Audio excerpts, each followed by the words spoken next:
I learned that song for the very first time several years ago when our sister church, Unity Orlando, built a new sanctuary. And they invited the choir from here to go there and bless their new sanctuary by singing. And this was the first time I had heard this song. It was a beautiful, beautiful way to bless their sanctuary. So it's had a lot of meaning for me over the years. But it's not just about the presence that's in the building. It's the presence and the energy that's in each one of us. We are the energy. We have the God presence in us. And when we come together, it's overwhelming sometimes for me. I know this month we've been studying different prayers twice a week. We have been getting real deep in the work of what prayers mean and talking a lot about them and doing all the prayer work. And I think it's built up a great energy for me. I know it has for me. It's made me actually feel more prayerful every day. Didn't realize I needed to be more prayerful every day, but it has created that for me. And I'm really grateful for that.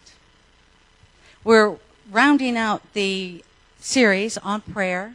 Wednesday night will be the last prayer, and it's a great prayer. Reverend Cynthia Alice will be doing the prayer, The Power Within. And it's a prayer I've been working with very mindfully with my prayer partner now for several months. It's an incredibly powerful prayer. So if you have the opportunity to come on Wednesday night, please do. It will be the last one in our series. And today, we get to talk about the Serenity Prayer. The Serenity Prayer, I believe, is very popular in this congregation. I think that after Googling, I realized possibly why. You know, I was going to talk about the Serenity Prayer, and I've been saying the Serenity Prayer for 30 plus years. I say it a lot. I said earlier in the earlier service that I've said it a bazillion times. I don't know if that's a real number or not, but I've said it a lot. I'm not certain who on the planet would have said it more than me at this point because I use it every day. It's my go-to prayer. It's that prayer that I use when agitated.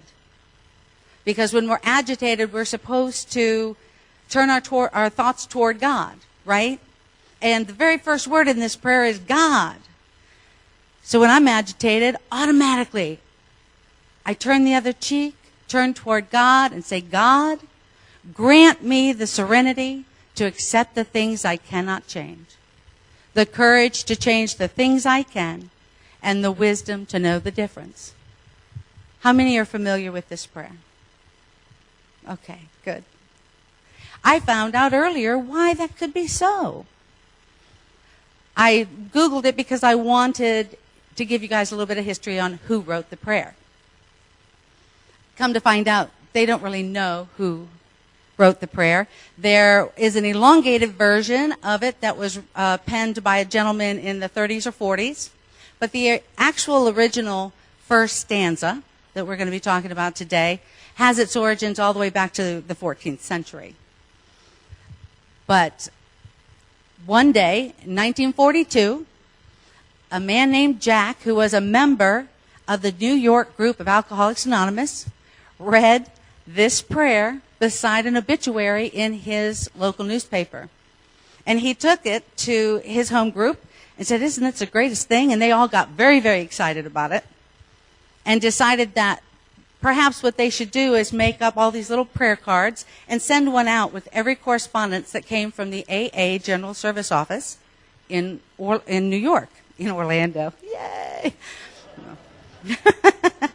In New York City.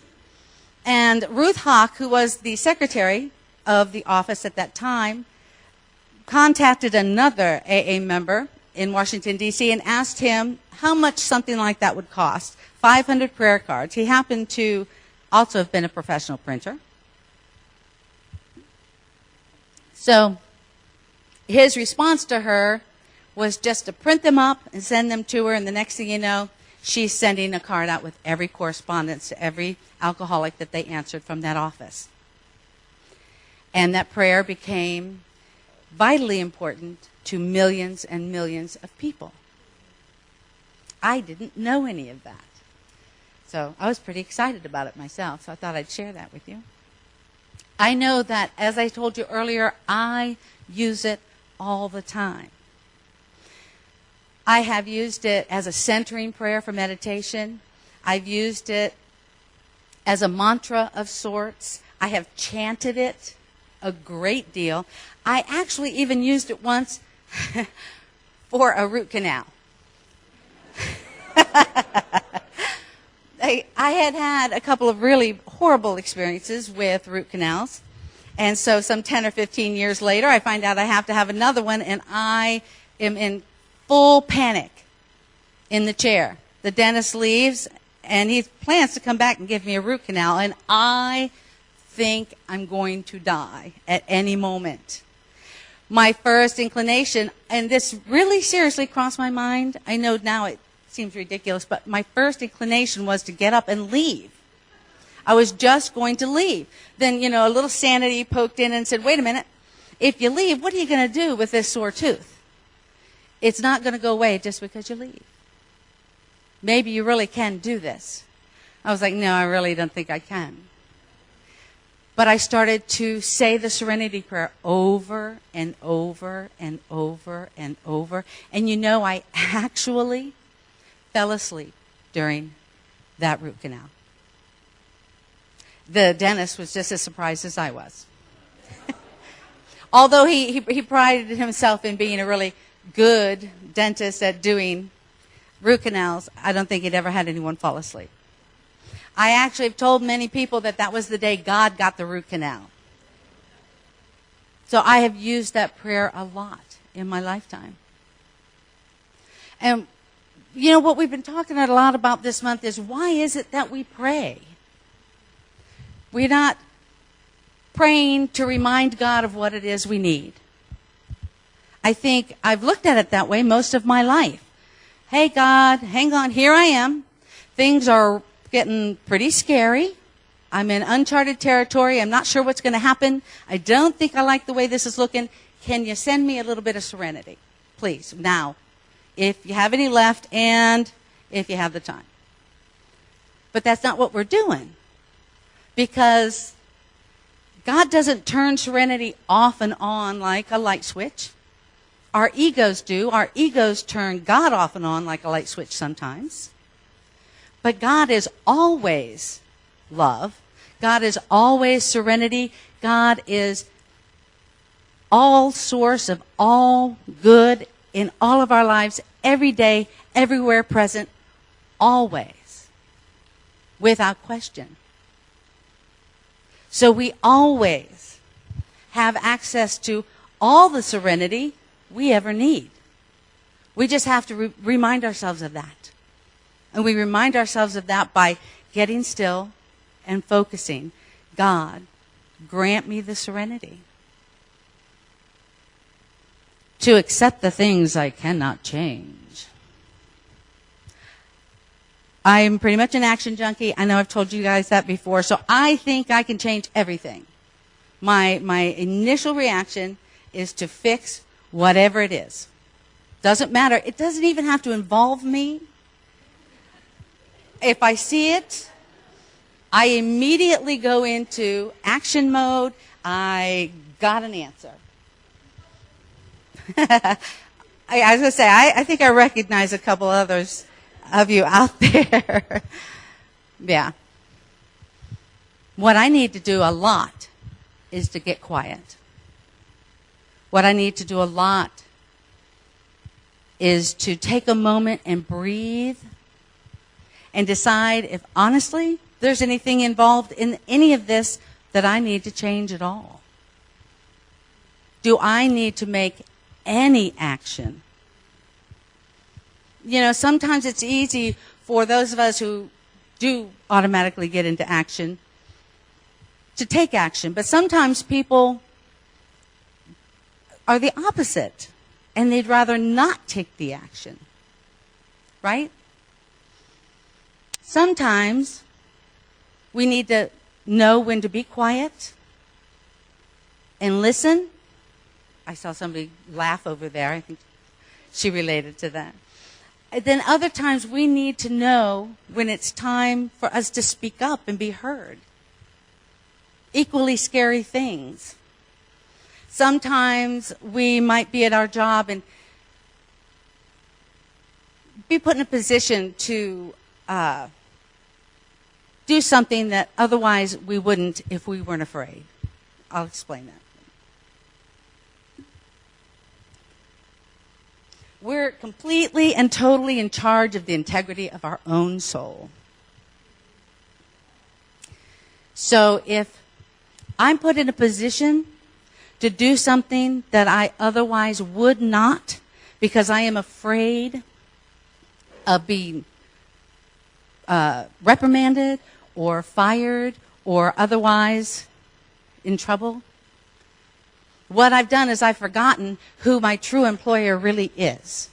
I have forgotten that God is actually the source of everything that comes to me, not the guy who's signing the paycheck. So sometimes we need to walk away and trust that the integrity of our soul is far more important than anything else we're entrusted with. Sometimes, though, we have to remember or work really hard on not running away.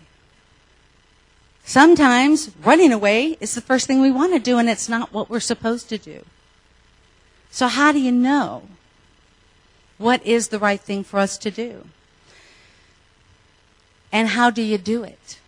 So the first thing is that we ask God for the serenity to accept the things that we can't change, which is pretty much anything that doesn't involve me, I can't change. The next thing I ask for is the courage to change the things that I can. And I love this definition. I want to read it to you. Charles Fillmore. I love some of his writings. If you haven't had a chance to read any of his works, we have plenty of it in the library. I loved his writing. Anyway, he's got a couple of really great definitions that I want to share with you today. The first one is courage. His definition of courage. He says, it's a spiritual quality that enables one to remain poised and centered in God amidst the great difficulties and danger. I'm going to do that again. All right. Let's see if I can do this. A spiritual quality that enables one to remain poised and centered in God amidst great difficulties and dangers. That's a beautiful definition of courage. To remain poised, to be centered, to know that this is the right thing for us to do. And how do we know that? How do we get in contact with that knowledge inside of us about what's the right thing for us to be doing? You guys know the answer to this one. Prayer and meditation. Remember, Alice told us a long time ago, the answer to every question she asks is going to be either prayer or meditation. You can't go wrong.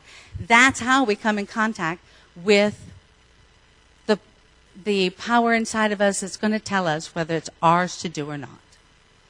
Remember, our soul knows already. That's going to give us the courage, the knowing, to walk forward in our lives.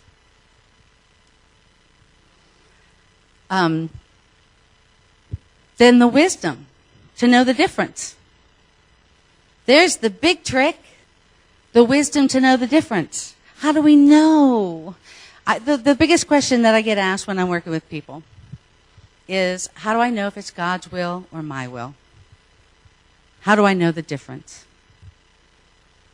And I tell people the very first thing I tell them all the time, and I know we talked about this a little bit last Wednesday, but the first thing I tell people is, as your prayer and meditation work develops and grows and gets stronger, so will your intuitive nature.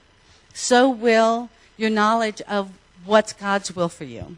Another definition is Charles Fillmore's definition of wisdom.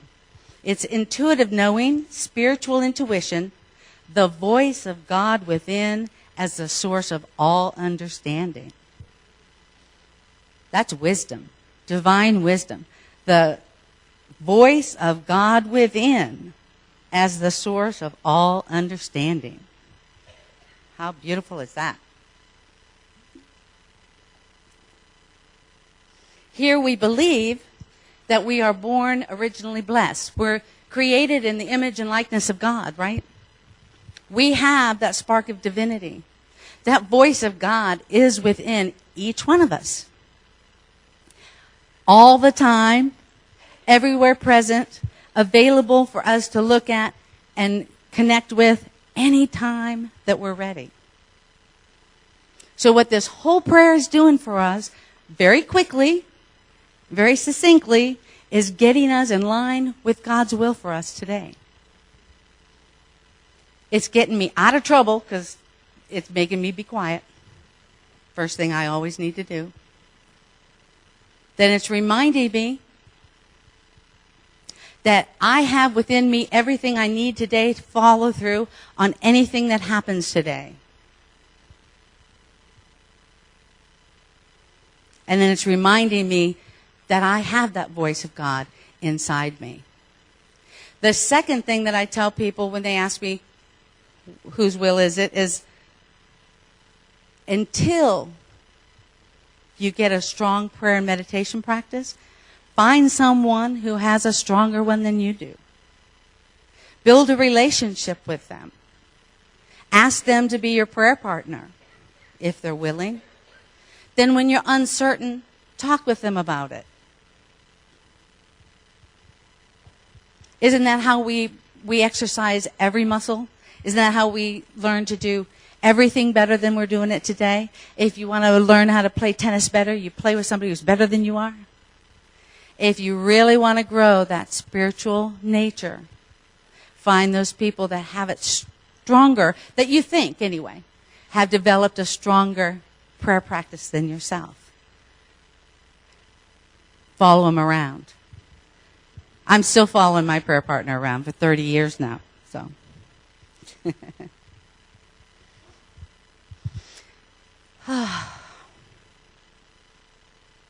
So I think what I'd like to do right now is go ahead and say the Serenity Prayer together. Would you guys like to do that? All right. Let's say it together. God, grant me the serenity to accept the things I cannot change, the courage to change the things I can, and the wisdom to know the difference. Amen. So it is. I think earlier I decided that one of the biggest things I have learned lately about the wisdom and knowing the difference and what's mine to do, I have a 19-year-old daughter, and I've had to learn a lot lately about what is not mine to do. Right? I have had to learn that I can't. She absolutely refuses to make decisions in her life today based on my experience. I love her dearly, but how much faster could we all evolve if our children would do that, right?